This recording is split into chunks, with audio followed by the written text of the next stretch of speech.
and welcome back to the last segment. We'll take calls shortly if you have some thoughts on these topics. And this article is just so funny about the archaeology and how wonderful our current technology is to be able to unearth these things from our distant past. Don't be fooled by this garbage. The real reason that we have these satellites is to spy on other countries.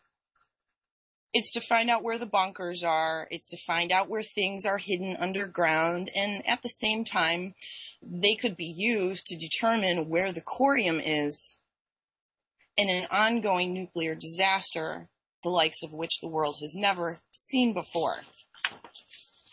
And if you notice, any time a scientist or a nuke expert is interviewed, they never really talk about where the CORIUM is, or they just say that they don't know. Well, many thanks to Loren Murray for bringing this to my attention. We currently have 11 satellites in orbit that are capable of optical imaging using light and sound properties and ground-penetrating radar imaging. And I'll read some of these to you. Now, this project is called NROL-39, and if you've ever seen these NASA patches, this particular patch for these satellites is this giant octopus that's like eating the world, and it says, under the patch, nothing is beyond our reach. In 1996, we launched an imaging satellite capable of optical imaging called KH-11. In 1999, we launched a satellite for the MISTY project that is capable of optical imaging.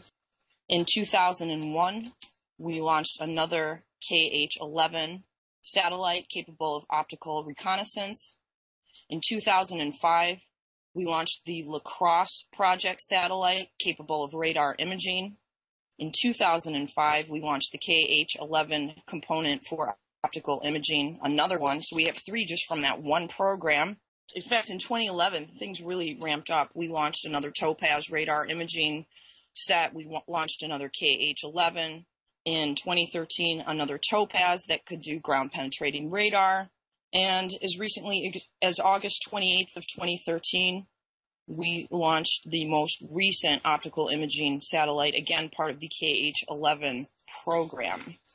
Now, do you really think that these 11 satellites were launched to uncover artifacts in Turkey or Guatemala? And we have a caller, Meat Dog, is on the line. Hey, how's it going? A great show tonight. Really, pertinent information that you're putting out here. I don't want to take up too much time. I have 2 questions. The first one I have is, within a couple weeks after the Fukushima, incident, I started taking, those seaweed pills from a health food store, the kind that has that ingredient in it that helps with iodine or whatever. And that lasted for about 3 months. Should I have continued taking those kelp tablets or taking any kind of health supplement to safeguard against radiation poisoning? It's really good that you did this right at the beginning of the accident, because that's when the releases were the worst, in the first 3 months of the accident. And some people went even as far as taking potassium iodide if you could get it. And, there's a lot of confusion about taking things that will block the uptake of radioactive iodine to your thyroid. And it's basically what you need to do is work more foods into your diet that are high in potassium and do that every day.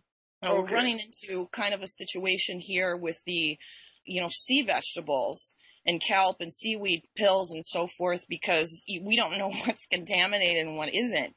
And there was a place on in Maine that was testing all of their stuff and reporting online what they were finding. And I haven't seen any updates to their site for the last year. So I don't know if they've stopped doing that, but we really need at least one of these places that sell kelp supplements and, dolce and other seaweed. Because, these are so protective. They're so good for your health and your immune system. But we really don't know what isn't contaminated at this point. Obviously it'd be safer to source things from the Southern Hemisphere or if you can still find things that were harvested before 2011. I happened to have bought like 2 huge containers of seaweed crisps, like for making sushi, that were harvested prior to 2011. But I noticed the other day I took some out because I wanted to put some in a soup that I was making, and I was like, boy, I'm really running low, because when I first bought them, I was like, wow, this will last me forever, these 2 giant containers, and now I'm getting to a point where I'm like running out. And so, I know that there's people that are, in the fishing industry and in these different industries that are paying attention to this and trying to find ways to work around it, because there's no shutting this accident off. And we have this continual nuclear pollution that's going into the ocean. And so we need to really find, answers to that. But there's lots of other foods that are high in potassium, like avocados and nuts and things like that. Fish was a great source of it too, but you now have to be really careful with that. So if you just search out like foods that are high in potassium, you can work more of those into your diet. And I eat an avocado every day pretty much. In fact, I'm really getting sick of avocados, so I'm starting to put them into smoothies and things. But yeah, that's great that you did that. And I know at the time of the accident, I tried to get the pills for my daughter who lives in Salt Lake City, and she ended up getting them from her work because she's a med tech, but we couldn't find them. They were like sold out everywhere. And what we found out later was, the NRC, basically the people that worked for the NRC were buying it up for their families and telling everyone else, oh, you don't need it. Pills in particular are only in extreme emergencies, and they can make people really sick. You can have an allergic reaction to them, and they should never be given to children without a doctor's supervision because of that possible allergic component. Okay, thanks. My second question is, within weeks after the Fukushima accident, I kept hearing rumors or reading stories that initially I thought were alarmist and fear-mongering. People were saying that the top third of Japan would have to be evacuated, necessitating the evacuation of 50 to 60 million people. What's your opinion on possible mass evacuations of areas of Japan? Well, if you take just the city of Tokyo, there's 30 million people that live in the greater metropolitan area of Tokyo. That's like combining New York City and Los Angeles, I think. It's logistically impossible to evacuate that many people. In fact, there was a woman named Tacoma Groove from the Pacific Northwest who actually did a math problem showing what it would take flying in jumbo jets continuously 24/7 and evacuating people out of the area. And it would take years to evacuate, the entire city of Tokyo. So, I think people that have, who know what's up have already left, who have the finances to do it. And it's something that is kind of, in the back of my mind, and has been for a while, that even here in the Midwest, we get a lot of exposure because of the jet stream, because we have a marine layer from our Great Lakes that help to facilitate the fallout coming from, going into our coastlines, our coastal areas. And living in the Great Lakes region, like, we have a lot of other contamination issues too. And where the real danger, I think, is going to be in the short term is people that live in highly contaminated environments already from like toxic dumping from industry, or they're downwind of a bunch of nuke plants. They'll have this added factor now of radiation that they're being exposed to.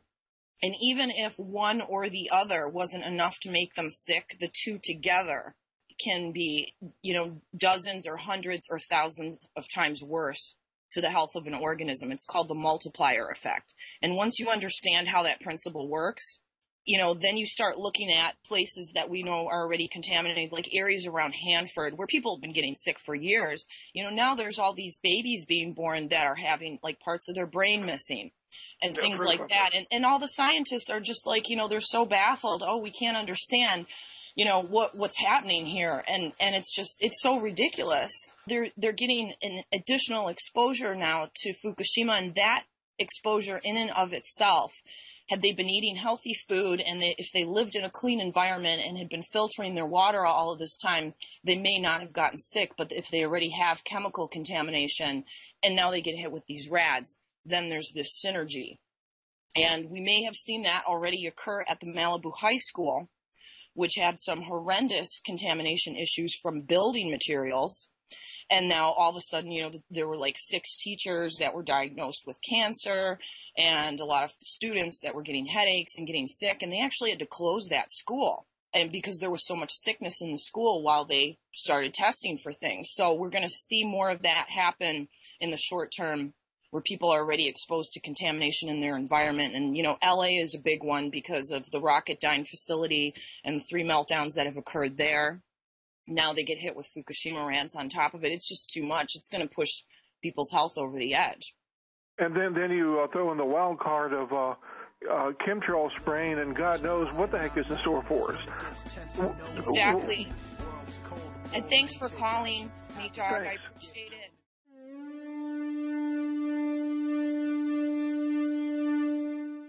There has been a nuclear accident in the Soviet Union, and the Soviets have admitted that it happened. The Soviet version is this. One of the atomic reactors at the Chernobyl atomic power plant in the city of Kiev was damaged, and there is speculation in Moscow that people were injured and may have died. The Soviets may have been fairly quick to acknowledge the accident because evidence in the form of mild nuclear radiation had already reached beyond the Soviet borders to Scandinavia. We begin with ABC's Dean Reynolds. The first word that something was seriously wrong came from this power plant in eastern Sweden, where workers coming on the job registered abnormally high levels of radiation on their bodies. Although the levels were not high enough to harm humans and no accident had occurred at that plant, it was shut down. And as tests were conducted, similar puzzling reports of high radiation came in from all over Scandinavia. But still, no accidents were reported, leading to the conclusion that the problem was elsewhere, to the east, in the Soviet Union. A fact confirmed to the Soviet people on television tonight. An official announcement from the Council of Ministers. There has been an accident at the Chernobyl atomic power station. One of the atomic reactors was damaged. The consequences of the accident are being taken care of. Help is being given to the victims of the accident. A government commission has been set up. The civilian plant in question is in the Ukraine. It's something of a showcase facility, featured here in Soviet Life magazine, which extolled its safety record. It's near the city of Kiev, population 2.5 million, and about 1,000 miles from Scandinavia, meaning that whatever did occur there, a radioactive cloud headed north across Poland today and into Denmark, where radiation levels were 5 times normal, to Finland 6 times normal, to Norway up 50%, and Sweden illegally high. It's almost certainly the most severe accident that has ever taken place in the short history of civilian nuclear power. When the worst American nuclear accident occurred at 3 Mile Island, most leaking radiation was kept inside the containment building. Unlike this Soviet accident, where radiation has been measured 600 to 1,000 miles away. The TMI accident was nothing compared with this. I would speculate that it was very serious. And the reason for that is that they've observed radiation levels 10 times normal from Finland all the way down to Stockholm. Mackenzie says the type of radioactive material spotted could only come from the core, meaning the accident was a meltdown or something comparable. At 3 Mile Island, there was a partial meltdown. The loss of cooling water led to fuel getting so hot it melted, but the core was contained by that thick concrete containment building. In the Soviet accident, there would be nothing to stop a meltdown. The hot core could have melted right into the earth. There are indications the accident could have happened several days ago. It would take that long for radiation to drift to Scandinavia and to make the political decision to announce it. You can be sure that the decision to disclose was made at the very highest level, undoubtedly by Gorbachev himself, and probably it took several days for the Soviet leaders to decide how to handle it. Officially, little comment from the president or his aides. As far as the United States is concerned, we don't see any dangerous situation. The Soviets claim this is their first nuclear accident, but it's known in 1958 a nuclear explosion killed several hundred and left a large area contaminated some 800 miles east of Moscow. Washington sources speculate the accident at Chernobyl had to be very bad, or else the Soviets would never have acknowledged it. Roger Peterson, ABC News, Washington.